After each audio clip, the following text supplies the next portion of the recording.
आज आपण तांदळाची आंबोळी करूयात. तर खूप सोपी रेसिपी आहे. 1 वाटी तांदूळ भिजत घातलेत 3-4 तास.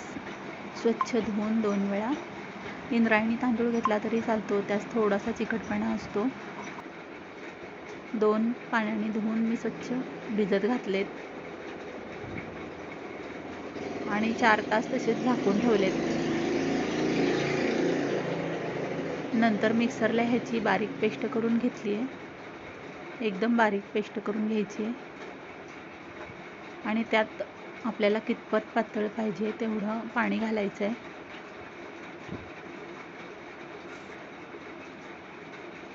तव्यावर थोडंसं तेल टाकून आपल्याला असं पातळ आंबोळी टाकून घ्यायचे आहेत.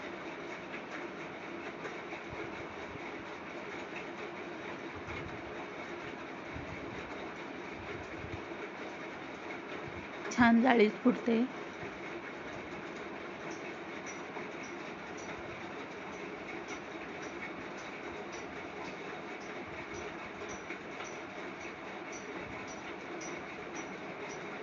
तुम्हाला जर जाड आवडत असेल तर जाड घातले तरी चालतात.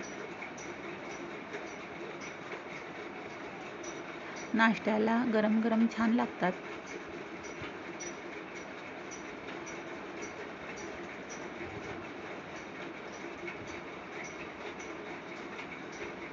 दोन्हीकडनं छान भाजून घ्यायचे.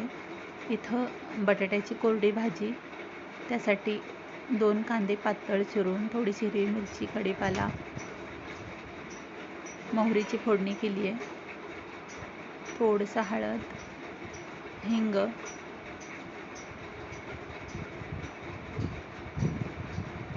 छान कांदा परतून घ्यायचा आहे. आता बटाटे, साधीशीच भाजी केली आहे इथं बटाट्याची,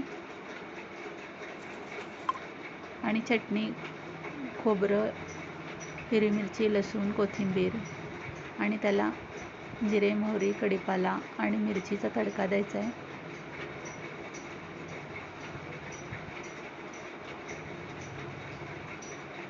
चटणी मिक्सरला वाटून घ्यायची आहे. 2 हिरव्या मिरच्या, खोबरं, कोथिंबीर, लसूण घालून आणि आपली डिश आवडली असेल तर नक्कीच लाईक, शेअर आणि सबस्क्राईब करा. धन्यवाद.